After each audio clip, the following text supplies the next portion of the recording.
What's going on, y'all? OJ back here with another video. Today, we're going to be talking about the fights to make after UFC Vegas 110, Steve Garcia versus David Onama. I'm not going to be covering every single fighter that fought on last night's card, but I will want to make matchups for all of the major fighters, mostly the winners. I'm going to have a couple of fights for you guys on the screen, so without wasting any more time, let's jump right into the video. Okay, so we're gonna start off with Steve Garcia won against David Onama in the main event. Pretty one-sided, like there was nothing David Onama really offered, and Steve Garcia just whooped his ass. I think Steve Garcia deserves a big jump up in competition, and I also think that Steve Garcia deserves someone with a lot of name recognition, and that someone is Bryan Ortega. Steve Garcia, like I think it's too early for him to jump up to the top 5. But if he beats Bryan Ortega, he's in a comfortable spot to potentially find himself in a number 1 contenders fight. And I want to say this, I think Steve Garcia knocks out Bryan Ortega. Bryan Ortega has not been looking all that good over his last couple of fights. There are questions of him whether or not he'll stay in 145. He'll probably move up to 155, but if he's going to move if he's not going to move up to 155, let's have him fight Steve Garcia. I want to see someone potentially knock out Bryan Ortega's chin. Right? Like many fighters have tried, no one's been able to do so, but I think Steve Garcia is the guy to do so. So let's give Steve Garcia Bryan Ortega, and hopefully we can get Steve Garcia some name recognition after he potentially knocks out Bryan Ortega. All right, now moving on, we got David Onama lost to Steve Garcia in the first round. He didn't really do much of anything. Quite frankly, I have to question whether or not he's ranked caliber. So the matchup I have prepared for him is Chepe Mariscal. Chepe Mariscal's on a 6-fight win streak. I honestly thought that Chepe Mariscal was gonna get ranked before David Onama, but it's a funny turn of events seeing David Onama, kind of eke out a decision against Roberto Romero, and then somehow getting Giga Chikadze right after that. Like I didn't really understand it, but David Onama, like he's gonna need some time off. Chepe Mariscal isn't the most active fighter, but he's on a hell of a win streak. He should have got a ranked opponent a long time ago, but unfortunately the UFC kind of hoed his ass. So I think this is the matchup to make. All right, both guys love to push the pace as the fight progresses. Also, the fact Chepe Mariscal, he's undefeated since joining the UFC, and the only guy he's lost to recently was against Steve Garcia in the regional scene. All right, I think this is pretty poetic. So let's have David Onama versus Chepe Mariscal on the prelims of some pay-per-view in 2026, maybe on like a fight night co-main event. I think that would be a cool fight. All right, let's have David Onama versus Chepe Mariscal. If David Onama wins, I guess it kind of rectifies him being ranked. But if Chepe Mariscal wins, he gets the ranking spot that he should have rightfully deserved a long time ago. All right, now moving on to the co-main event of this card, Waldo Cortez Acosta beat Ante Delija in the first round. All right, crazy turn of events where you thought that Waldo Cortez Acosta got TKO'd, but then upon review, Mark Smith found out that Ante Delija eye poked Waldo Cortez Acosta, so they restart the fight, and literally the first full counter Waldo Cortez Acosta threw knocks out Ante Delija. Like, you couldn't make this up with script writers even. I think he deserves a comfortable jump up. Problem is, though, he did lose to Sergey Pavlovich like 3 months ago prior to this.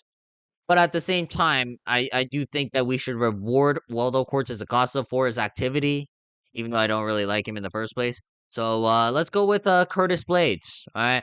Let's have Waldo Cortez Acosta versus Curtis Blaydes. We need new contenders in the heavyweight division.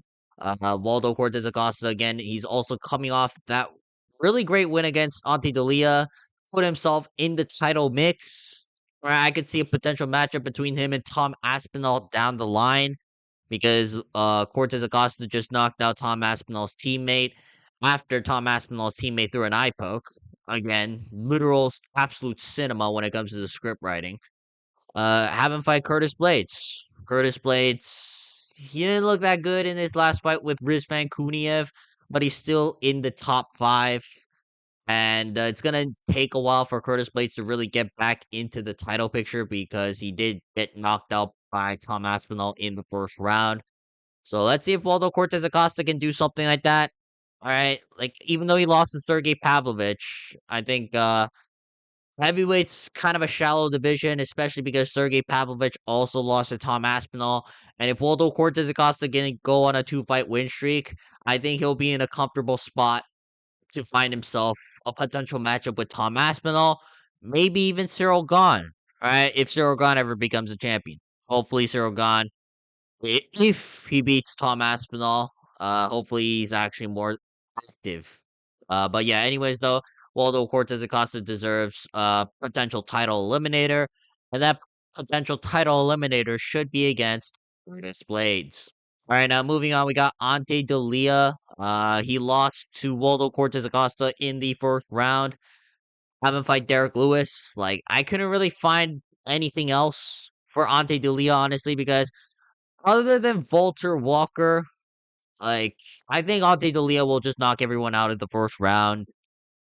Derek Lewis, like the thing is, he is coming off that win against Talis and Tashira, but at the same time, he's fought everybody, so it's kind of hard to match up Derek Lewis as well. So, have both of these guys, get into a firefight, potentially knock each other out.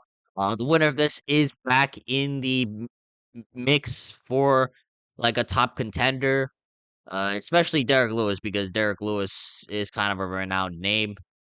I just want to see this fight. Right, Ante Delija kind of proved also that he's better than most blob heavyweights because he knocked out Marcin Tybura with like no resistance whatsoever.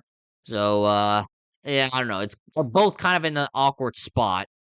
And even though Derek Lewis is ranked higher, I still think there's just nobody for Derek Lewis to really fight at the moment. So Ante Delija versus Derek Lewis, the winner can potentially find themselves against a top 5 opponent, and then we move on from there.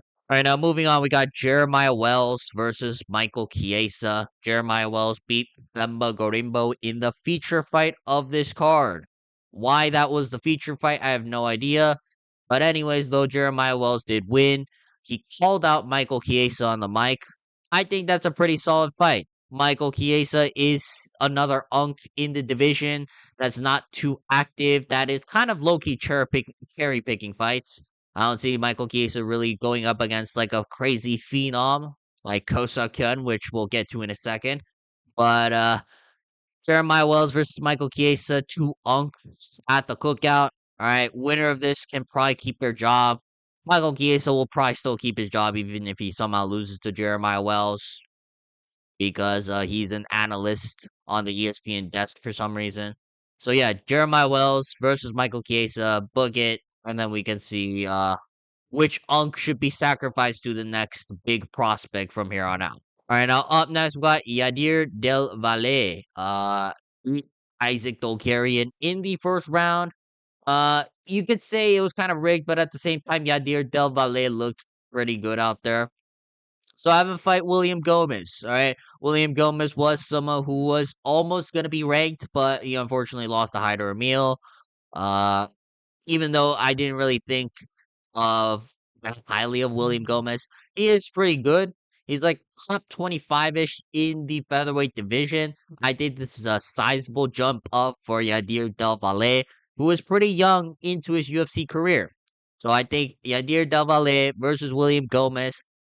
I'm gonna easily pick Yadier Del Valle. Like I don't really rate William Gomez in the first place, outside of him just picking his shots at range. He doesn't really do much of anything else. So yeah, Yadier Del Valle versus William Gomez. Book it. Hopefully Yadier Del Valle wins, and then we got a potential prospect in the makings in the featherweight division. All right, now moving on, we got Charles Radtke beat Daniel Frunza via rear naked choke in the third round. Having fight Chris Curtis. I can't really think much of anything else for Charles Radtke at the moment, but seeing him just kind of take apart Daniel Frunza. Like he's not bottom of the barrel in the welterweight division. Plus Charles Radtke is getting up there in age, so let's have him fight another Unk. And that Unk is Chris Curtis. Chris Curtis. I think he beat Max Griffin. He didn't look too good though. All right, I don't think the UFC is really gonna give him a favorable matchup anytime soon. So let's have Charles Radtke versus Chris Curtis. Looking for some random prelim on a pay per view. I'm pretty sure it'll be fun, especially when Charles Radtke potentially knocks out Chris Curtis. Like, I think that's gonna be something to behold in the post fight interview. So yeah, Charles Radtke versus Chris Curtis. Book it, and then let's see where we go from there. All right, now up next we got Allan Nascimento. Uh, destroyed Cody Durden in the second round. All right. Prior to that, he was kind of getting cooked, but that's kind of what Cody Durden does. Unfortunately, though, Cody Durden has no chin. But still, though, Allan Nascimento showed a good striking clinic. Like he elbowed Cody Durden, which was really nice, and he was able to get the Darce choke in order to finish off Cody Durden in the second round. I haven't fight Bruno Silva. Like I can't really think of that many names for Allan Nascimento to fight. I don't think the UFC really likes him. Like this guy was on like a 6 fight win streak, and he's still not ranked. I think as of right now. So I guess they're gonna give him a marginal jump up in competition, and that marginal jump up in competition is Bruno Silva. You know, Bruno Silva also had a very similar situation when he fought Cody Durden, where he was kind of getting cooked until he caught Cody Durden with a right hand. I think this is a fight to make. Plus Bruno Silva, I know he beat Sunsung Park, but he was getting absolutely torched out there against Joshua Van and Manel Cap prior to that. So Allan Nascimento versus Bruno Silva, book it, and then let's see where we can go on from there. All right, now up next we got Billy Elekana. He beat Kevin Christian in the first round by dropping him with the right hook and then sinking in the rear naked choke after passing his guard. He looked good. He looked really good. Now, to be fair, that was against Kevin Christian, who I think is bottom of the barrel in the light heavyweight division. But still, like Billy Elakon is good. I'm gonna fight Ion Kutalaba. I think Ion Kutalaba is someone who's not ranked, but has a lot of name value outside the rankings of the light heavyweight division. So we can get Billy Elakana versus Ion Kutalaba. All right, Billy Elakana. He also is coming off that win against Ebo Aslan. This is a good fight. I can expect some fireworks. It could be dead potentially if Billy Elakana is a little bit too scared of the power of Ion Kutalaba. And Ion Kutalaba just doesn't really fight with a game plan. He just kind of goes out there swinging like it's hard. But at the same time, there could be an early finish. Ion Kutalaba has the power in his hands. His wrestling's pretty good. But maybe not though, because Billy Alakana's jiu-jitsu is also really good. All right, I think this is a very interesting fight, regardless. So let's see if whether or not we get a banger on our hands, and then we can book this on some random fight night or pay per view. All right, now up next we got Donte Johnson. Submitted Cedric Dumas in the first round. Uh, he looked. I didn't expect him to have a very complete game. Like, I thought that he was gonna knock out Cedricus Dumas in the first round, but he showed a layer in this game which I didn't expect, which was the grappling. So Donte Johnson having fight Marc Andre Barrialt. Let's try to build up Donte Johnson a little bit. All right, Marc Andre Barrialt is slightly better than Cedricus Dumas in my opinion. Uh, he is coming off that loss to Shara Bullet, where in the third round, like things got really scrappy. I think the timeline makes sense. I think where they stand in the division makes sense. Like, this fight just makes sense, and plus the stylistic matchup, you're in for a scrap between Marc Andre Barrios versus Donte Johnson. Maybe Donte Johnson doesn't even try to engage in the pocket boxing because that's the only way Marc Andre Barrios realistically wins. Let's see if whether or not Donte Johnson can choke out Marc Andre Barrios or potentially knock him out because Marc Andre Barrios' chin is kind of cooked. But still, though, it's a pretty fun scrap to be out on the lookout for. So let's have Donte Johnson versus Mark Andre Barrios, and let's see if Donte Johnson can actually climb up the middleweight division. All right, now moving on, we got Ko Seok Hyun. All right, my goat and my savior of the welterweight division, Ko Seok Hyun. He is going to fight Neil Magny. All right. We will pass the Neil Magny test. All right.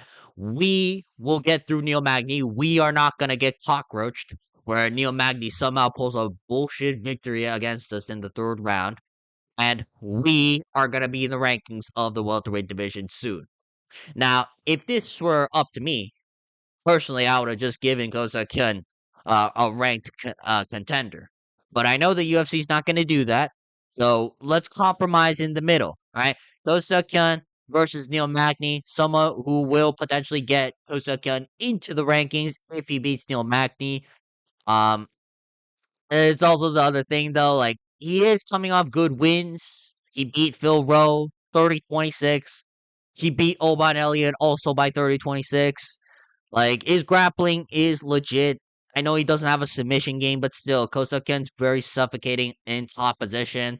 I think Neil Magny just makes sense as a fight. Seeing as where they stand in division right now, we gotta get past the gatekeeper, Kosakian. All right, we are going to go on a generational title run, and we are going to be in the rankings of the welterweight division by 2026.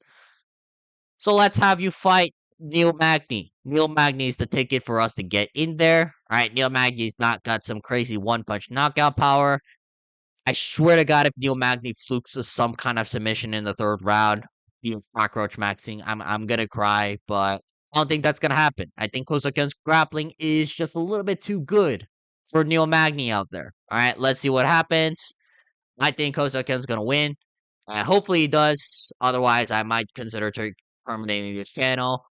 All right, and then let's see where we go from there. All right, that's gonna be it for today's video. If you guys want to see more videos like this, please make sure to like and subscribe so we can get this channel monetized.